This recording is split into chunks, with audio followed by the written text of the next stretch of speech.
Vamos a hablar un poco sobre movimientos anormales como parte de la información del diplomado eh, de genética y de neurogenética. Bueno, miren, aquí hay que empezar a dividir los movimientos anormales dependiendo de la edad de inicio. Es muy diferente tener a un paciente que valoramos que está en la etapa de la infancia o tener un paciente que es un adulto que presenta movimientos anormales. En la etapa pediátrica es todavía una parte bastante compleja la aparición de los movimientos anormales porque generalmente se asocian con otros trastornos, es decir, trastornos de retraso global del desarrollo, eh, encefalopatías epilépticas, etcétera. Entonces, muchas de las veces tenemos síndromes genéticos que no está descrita como tal una alteración en los de movimientos anormales. Sin embargo, generan un daño cerebral severo y afectan los núcleos de la base y dan de forma secundaria movimientos anormales. Entonces ahí hay dos cosas a identificar. Primero hay que identificar si hay una condición genética de base que de por sí sola los movimientos anormales o si hay una condición genética de base que dé un daño cerebral severo, como en el caso de las encefalopatías epilépticas y otras alteraciones neurogenéticas severas de la infancia. Y bueno, también hay que considerar la posibilidad de que no sea una condición genética que más bien tuvo un daño cerebral severo y llevó a los movimientos anormales o complicaciones de los tratamientos. Pero recuerden que este punto es por descarte, es decir, primero tenemos que pensar que pueda existir y buscar corroborar. Eso es muy importante porque la mayoría de las veces los neuropediatras y los pediatras y los demás médicos especialistas no van a enfocarse en la parte genética. Y si nosotros no nos enfocamos y lo buscamos a detalle, perdemos la oportunidad de diagnosticar de forma adecuada y oportuna al paciente. Entonces es muy importante hacer el diagnóstico. Recuerden que a partir del diagnóstico podemos saber, tener una pauta hacia cuál sería el pronóstico, cuáles son las opciones de tratamiento, quién más está en riesgo, etcétera. Y recordar que el manejo es multidisciplinario, entonces es muy importante hacer hincapié en este punto. Bueno, entonces vamos a ver que vamos a también, aparte de decir, ok, se está presentando en el niño o en el adulto, tenemos que ver si se trata de un movimiento hipercinético o hipocinético. Y bueno, esto eh, es la manera más actual de clasificarlo y entonces podemos tener distonías, coreas, atetosis, mioclonos, temblor, tics y estereotipos, pues, movimientos estereotipados, como en el caso de los pacientes que tienen autismo o trastorno del espectro autista. Entonces, es muy importante recordar que los hipocinéticos van a ser estas síndromes de parkinsonismo, donde va a haber rigidez y tenemos que saber evaluar la rigidez. Entonces, la exploración es muy importante, una buena exploración. Bueno, también tenemos que enfocarnos a explicar a detalle que la etiología puede ser adquirida o puede ser hereditaria y que en caso de ser hereditaria conlleva otras implicaciones, es decir, dependiendo de la causa, pueden haber otras complicaciones que podamos prevenir, pueden haber otras manifestaciones neurológicas o multisistémicas que están pasadas, que no se han reportado, que se pasaron por alto y que hay que evaluar y hay que explicar cuáles son las herramientas tanto para el diagnóstico en el paciente, en la familia y para el tratamiento y el esquema multidisciplinario. Este esquema multidisciplinario, recordemos que como existen una cantidad enorme de condiciones genéticas, cercanas a las 10.000 condiciones genéticas, obviamente no todas van a tener que ver con movimientos anormales ni con datos neurológicos, pero sí un porcentaje alto. Entonces, el abordaje multidisciplinario debe de ser guiado y debe de ser guiado por un médico genetista, y en este caso neurogenetista. Entonces, ¿en qué consiste esto? Consiste en que una vez identificada la causa genética, la mutación en específico, se puede hacer como un esquema de valoración en donde se le explica al paciente pues por qué va a requerir una valoración por oftalmología y se le explica qué datos va a buscar el oftalmólogo. Obviamente, el oftalmólogo es quien va a hacer la exploración, va a dar el tratamiento, si encuentra las alteraciones que estamos buscando, pero es importante este trabajo en conjunto, de tal forma que anteriormente se tenía de forma muy errónea el concepto de que al genetista solo se va al diagnóstico y una vez que se tiene el diagnóstico jamás vuelves al genetista, pues no es así, porque realmente este manejo multidisciplinario es coordinado por los médicos genetistas y en el caso de neurología, neurogenetistas. Cada especialista tiene un papel muy importante para mejorar la calidad de vida del paciente y prevenir estas complicaciones. Sin embargo, es importante explicarlo porque creo que aún quedan ciertas controversias al respecto, incluso entre colegas que consideran que ellos pueden manejar toda la situación cuando no es así y lo único que se hace es repercutir directamente al paciente porque quien se queda sin el tratamiento o el mejor seguimiento es el paciente. Entonces se requiere de un trabajo en conjunto. Y bueno, hay recomendaciones internacionales para la descripción de las mutaciones. Esto es importante porque luego a veces a la hora de interpretar los estudios no saben cómo interpretar los estudios genéticos y ya sea que dicen que hay alteraciones cuando no las hay o cuando el paciente tiene todas las características clínicas, los datos familiares y está descrito como una variante de significado incierto, lo ignoran simplemente porque desconocen cómo dar interpretación a estos estudios. Entonces, tanto como si lo interpretan eh, como una alteración y no la tiene el paciente, es perjudicial, como si el paciente está presentando todo el cuadro y porque no todos se estudian y no se ha reconocido aún como variante, no se ha reconocido como patogénica, sino como variante de significado incierto, se le deja al paciente y no se le da el tratamiento adecuado. Entonces es muy importante revisar a detalle estas guías para cuando leemos la literatura médica y si tenemos duda, pues me pueden contactar a mí o a otros colegas genetistas para dudas al respecto. Y yo creo que eso es la mejor forma de proceder o directamente al laboratorio. De hecho, en los estudios ahí te dicen, este resultado tiene que valorarse con la información clínica del paciente, la historia familiar y la evolución también del paciente. Y bueno, vamos a ver aquí, en base a los trastornos del movimiento, cómo podemos empezar nuestras primeras líneas de investigación. Pues recordemos que existen muchos estudios que son los estudios paraclínicos de los cuales podemos apoyarnos.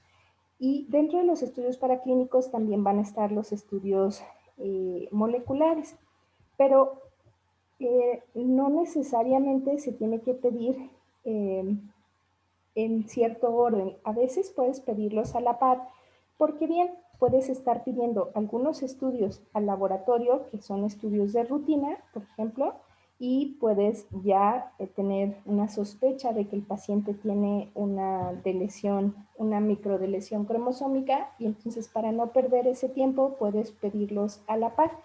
O bien, seguir ciertos protocolos. Es decir, aquí nos recomiendan primero empezar con los microarreglos, con la imagen cerebral y con los estudios paraclínicos sobre ciertas condiciones que van a dar alteraciones en la fisiología, pues a nivel sanguíneo, pues, nos producen sustancias que son tóxicas y que van a estar afectando nuestro cerebro. Y sugieren como segunda línea de investigación pedir ya una secuenciación dirigida hacia un panel de epilepsia, hacia un panel mitocondrial, etcétera, y como una tercera línea de investigación, un exoma completo. Bueno, este sería un esquema que seguiría un médico que no sea genetista o neurogenetista. ¿Por qué? Porque cuando vas con un especialista en neurogenética, él evalúa muchos más detalles desde la consulta, de tal forma que puede ir sospechando si se trata desde antes de alguna ataxia y prefiere solicitar el panel de ataxias o incluso si tiene la sospecha dirigida. Por ejemplo, si es un paciente que es adolescente, que tiene los datos para sospechar ataxia de Friedrich, pedimos directamente el estudio de ataxia de Friedrich y es mucho más fácil y más barato para el paciente llegar al diagnóstico. Entonces ya no pedimos ni siquiera este panel y dependiendo de los datos que encontremos, pues sabemos qué podemos requerir de esto. Y esto es importante porque si nosotros, para diagnosticar a todos los pacientes que tienen ataxia de Friedrich, tuviéramos que pedirles primero los microarreglos cromosómicos, pues sería muy costoso para ellos. De hecho, esta es la razón, o sea, que sea una medicina personalizada, una medicina de precisión y empieza desde el diagnóstico, desde la forma de llegar al diagnóstico, pues es una evaluación detallada del paciente. Igual, pues en los neurólogos o los neurólogos pediatras, también ellos pues van a tener sus sospechas desde un principio y en base a esto pedirán o no ciertos estudios.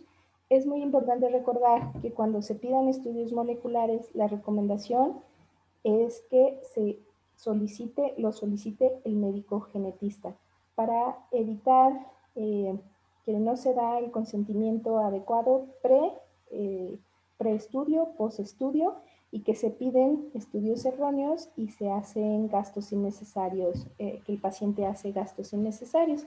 Entonces, esto es importante eh, considerarlo. Es decir, por ejemplo, el tratamiento de una epilepsia, pues la va a dar el neurólogo o lo va a dar el neurólogo pediatra.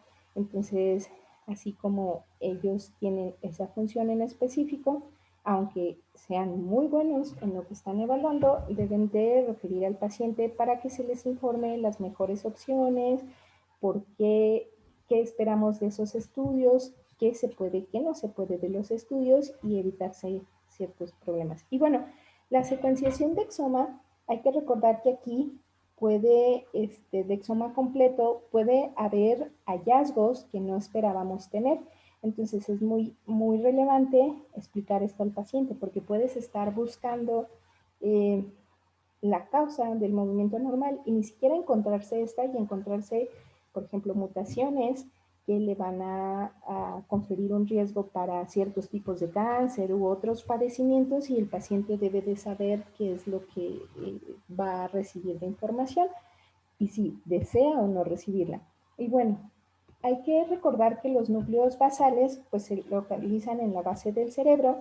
Existe una correlación clínica con los cambios patológicos y los movimientos anormales, que se requiere tanto de estudios de neurofisiología como neuropatología, como vienen siendo la resonancia, la tomografía, estudios funcionales, aparte de la evaluación neurológica detallada. Y que no todos los trastornos motores van a tener claramente, es decir, pueden llegar pacientes con alteraciones motoras y aunque tomemos la imagen, no encontremos algún hallazgo en esto. Entonces es importante pues dar una repasada sobre cuáles son los núcleos de la base, cuáles son sus funciones. Igual, para no hacer más largo este video, lo vamos añadiendo en videos específicos para que puedan irlos repasando. Igual las vías. Recordemos que las vías de los núcleos basales son bastante complejas y controlan esta información, la información que vamos a tener que llega hacia los núcleos de la base, hacia el tálamo, hacia el cerebelo y hacia corteza. Entonces aquí tenemos desde la parte que son los movimientos voluntarios y la parte que pertenece a los movimientos automáticos. Y entonces miren, aquí pues empezamos desde la corteza cerebral, está el tálamo, está el tallo cerebral, la médula espinal y el músculo. Y aquí tenemos los núcleos de la base y el cerebelo. Y entonces, pero tenemos otros órganos de los sentidos que van a aportar información y que van a contribuir en la regulación de estos movimientos, que desde los ojos, el sistema vestibular, las articulaciones, los músculos, la piel. Entonces, esto se vuelve un poco más complejo para evaluarse de forma muy detallada. Por eso la exploración tiene que ser muy dirigida y saber qué es lo que estamos buscando. También recordar que pues hay algunos estudios que nos pueden servir, como la electromiografía, donde podemos ver ciertas observaciones. Por ejemplo, aquí miren, vemos que hay una correlación entre la electromiografía y los trastornos de los núcleos de la base. Por ejemplo, podemos de forma clínica observar la irregularidad, también observar cómo ciertas partes del cuerpo son las que están más afectadas, factores que inhiben o potencian estos movimientos anormales. Y acá en la electromiografía también podemos observar, por ejemplo, las descargas tónicas, la respuesta a los movimientos pasivos y los diferentes patrones de electromiografía dependiendo de el tipo de movimiento. Y esto pues diferenciando entre la duración de las descargas y la irregularidad.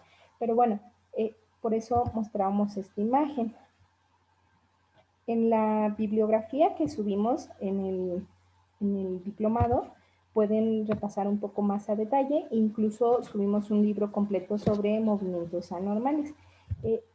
No está tan complejo el libro, realmente lo que pasa es que son muchos los tipos de movimientos, entonces puedes ver un capítulo dedicado para Parkinson, otro capítulo para Parkinsonismo, un capítulo para temblor, etcétera. Entonces, la recomendación es que lo vayan estudiando a detalle y que correlacionen con algunos de los videos que están en el canal de YouTube y que también subimos o estaremos subiendo al diplomado. Y bueno, es importante recordar que tenemos que evaluar también a detalle la postura, que tanto en los movimientos hipocinéticos como es en el Parkinson, pues tenemos alteraciones de postura y de la marcha, y en otros movimientos hipercinéticos. Y que entonces tenemos que de preferencia grabar la marcha de los pacientes, ver si hay contracturas o no hay contracturas articulares, si hay rigidez. Entonces todo esto es muy importante y bueno, hay algunos eh, estudios o herramientas que nos permiten evaluar esto. Incluso pues hay test que nos permiten evaluar de forma detallada la postura en los pacientes con estas alteraciones. Y, y pues bueno, también hay veces que se va a prolongar el tiempo del movimiento o que se va a retrasar. Y y hay factores que van a influir en esto. Dentro de los factores siempre es muy importante hablar sobre la ansiedad. Los movimientos anormales, como vamos a ver en otros de los videos, durante el sueño suelen desaparecer, pero ante la ansiedad incrementan. Entonces, recuerden la valoración integral. Hay que evaluar todo, o sea, podemos tener un paciente con Parkinson y además que tiene otros problemas que le están generando ansiedad. Entonces, eso va a complicar todavía más su padecimiento. Entonces, tenemos que hacer una evaluación integral y tratar de controlar los demás factores. Hay factores que pueden quitarse, por ejemplo, que incrementen la ansiedad y por lo tanto tengamos mejor respuesta.